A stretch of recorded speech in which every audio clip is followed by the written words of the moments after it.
किताब पढ्नु पर्याप्त छ? मलाई लाग्छ यथार्थ किताब पढ्नु भनेको यो संसारको सबभन्दा पावरफुल व्यक्तिहरूले हरेक दिन किताब पढ्छ।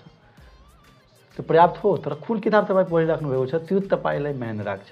अब तपाईँ दिनभरि जुन किताबको कामै छैन त्यो किताब लिएर, जस्तै नेपालकै एजुकेसन सिस्टम हेर्नुहुन्छ भने 10, 12, 14सम्म के छ? त्यसको कहीँ काम छैन। त्यो चिजहरू तपाईँले पढ्नुहुन्छ। 10सम्म अहिले पनि तपाईँ भिडियो पज गर्नु, 10सम्म पढेको कुरा कहाँ काम लागिरहेको छ मलाई कमेन्ट गरेर बताउनु त। छैन। अनि त्यस्तो सिलेबस, जुन सिलेबस तपाईँ पढ्नुहुन्छ त्यसको कामै लागिरहेको छैन, के फाइदा? तर संसारकै ती व्यक्तिहरू त्यो स्टोरीहरू, ती मोटिभेसनल किताबहरू पढेर आफ्नो लाइफलाई त्यो ठुलो किताबहरू पढेर आफ्नो लाइफको नयाँ डाइरेक्सन दिइरहेको छ। त्यसबाट फाइदा त छ नि त। धेरै कुरा, धेरै अर्को मान्छेको पुरै जीवनको अनुभव तपाईँ एउटा बुकबाट दिन सक्नुहुन्छ, त त्यो राम्रो कुरा हो नि। त्यो हिसाबले हामीले किताबलाई प्रयोग गर्नुपर्छ अनि मात्र हाम्रो लाइफ राम्रो हुन्छ।